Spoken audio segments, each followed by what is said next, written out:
நீங்கள் பார்க்குற சேனல் பேர் கிரிப்டோ கன்சல்ட். இந்த சேனல் நீங்கள் புதுசாக இருக்கீங்கன்னா சேனல் நம்ம கிரிப்டோ கன்சல்ட் ப்ரைஸ் பேசி நமக்கு கிரிப்டோ கன்சல்ட் டெக்னிக்கல் சேர்த்து வீடியோ போடுவோம். உங்களுக்கு யூஸ்ஃபுல்லாக சேனலில் மறக்காமல் சப்ஸ்கிரைப் பண்ணிட்டு அப்படியே பக்கத்தில் இருக்க பெல் ஐக்கனை ப்ரெஸ் பண்ணிக்கோங்க. ஸோ வாங்க இப்போ வீடியோக்குள்ள போகலாம். இப்போ நம்ம பிடிசி யூஎஸ்டி லோட் பண்ணிக்கோங்க. டெய்லி டைம் வச்சுருங்க. ப்ரைஸ் கரெக்டாக பார்த்தீங்கன்னா $58,690 இருக்குங்க. ஸோ நேற்று கேண்டில் என்ன பண்ணியிருக்கு அப்படின்றது பார்த்தீங்கன்னா ஒரு பெரிய பியரிஷ் கேண்டில் க்ளோஸ் வச்சுருக்கு. சரிங்களா? இது மட்டும் இல்லாமல் நேற்று நம்மளுக்கு மந்த்லி கேண்டலோட க்ளோஸும் இருக்குது. சரிங்களா? ஸோ இந்த மந்த்லி கேண்டலோட க்ளோஸ் பாருங்கள், ஒரு ஸ்ட்ராங்கான ஒரு பியரிஷ் கேண்டலாக க்ளோஸ் வச்சுருக்கு. ஓகேங்களா?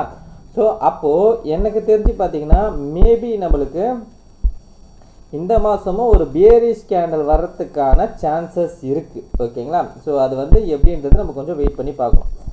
அது மட்டும் இல்லாமல் நம்மளுக்கு ஆல்ரெடி இந்த இடத்துல சொல்லியிருந்தேங்க. ஸோ ஒரு சப்ளை ஏரியா இருக்குதுன்றது. ஸோ அந்த சப்ளை ஏரியா ஸ்டில் வேலிடு தாங்க. ஸோ மேபி அந்த சப்ளை ஏரியாவுக்கு கூட ப்ரைஸ் ஒரு சின்ன புல் பேக் மாதிரி போயிட்டு அதுக்கப்புறம் கூட கீழே விழலாம். சரிங்களா? ஸோ அதனால் இந்த மாத கேண்டல் எப்படி நடக்குதுன்றது பார்க்கணும். ஸோ போன மாதம் கேண்டல் பார்த்திங்கன்னா ஒரு பெரிய பேரிஷ் கேண்டல்.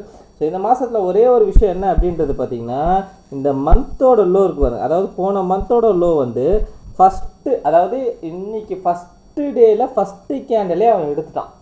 ஓகேங்களா? ஸோ அதனால் ப்ரைஸ் என்ன பண்ணலாம் அப்படின்றது பார்த்தீங்கன்னா ஒரு புல் பேக் மாதிரி கூட மேலே போகிறதுக்கு சான்சஸ் இருக்குது. நான் ஆல்ரெடி சொல்லியிருந்தேன். ஸோ போன வீடியோ நான் சொல்லியிருந்தேன். ஸோ புல்லிஷ் ஆகிறதுக்கான என்னென்ன சினாரி வந்திருக்கு அப்படின்றது நான் சொல்லியிருந்தேன். ஸோ அதுலேயே பார்த்தீங்கன்னா இந்த 58,000 கீழே கேண்டல் க்ளோஸ் வச்சதுன்னா இது டோட்டலாக இன்வேலிட் ஆகும்னு சொன்னேன். பட் என்ன அப்படின்னு பார்த்தீங்கன்னா இந்த 58,000 கீழே இன்னும் க்ளோஸ் வைக்கவே இல்லை மார்க்கெட். சரிங்களா? ஸோ மார்க்கெட் இதே ஏரியாவில் தான் சுற்றின்னு இருக்குது. சரிங்களா?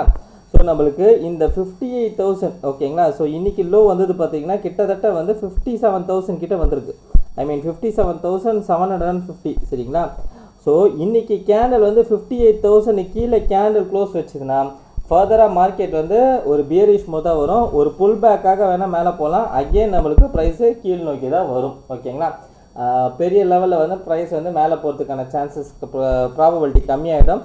ஸோ அதிகபட்சம் பார்த்தீங்கன்னா இந்த சப்ளை ஏரியா ரொம்ப ஸ்ட்ராங்காக ஆக்ட் ஆகும். இன்கேஸ் ப்ரைஸ் மேலே போகுதுன்னா இந்த சப்ளை ஏரியா ரொம்ப ஸ்ட்ராங்காக ஆக்ட் ஆகும் 58,000 கீழே கேண்டல் க்ளோஸ் வச்சுதுன்னா. ஓகேங்களா? அதாவது இன்னைக்கு கேண்டல் 58,000 கீழே க்ளோஸ் வச்சுதுன்னா இந்த 62,000 to 63,000 சப்ளை ரொம்ப ஸ்ட்ராங்காக ஆக்ட் ஆகும். ஃபர்தராக ப்ரைஸு கீழ் நோக்கி தான் வரும். ஓகேங்களா? ரைட். ஓகே, இன்னைக்கு கேண்டல் எப்படி க்ளோஸ் வைக்குதுன்றது நம்ம வெயிட் பண்ணி பார்ப்போம். ஸோ இந்த வீடியோ பிடிச்சிருந்தா இந்த வீடியோக்கு லைக் போட்டுருங்க. அப்படியே கமெண்ட் பாக்ஸில் கமெண்ட் பண்ணிடுங்க. உங்கள் ஃப்ரெண்ட்ஸ் அண்ட் ஃபேமிலிஸ்க்கு ஷேர் பண்ணி விட்டுடுங்க. கடைசியாக டிஸ்கவுண்ட் மட்டும் சொல்லிக்கிறேங்க. நான் ஃபினான்ஷியல் அட்வைசர் கிடையாது. இந்த வீடியோவில் சொல்லி இது எல்லாமே ஓன் அனாலிசிஸ்க்கு நீங்கள் இன்வெஸ்ட் பண்ண முடியும். நீங்களே ஓன் அனாலிஸ் பண்ணிட்டு உங்கள் ஃபினான்ஷியல் அட்வைசர் கேட்டு டிசைட் பண்ணிக்கோங்க. So thank you every one.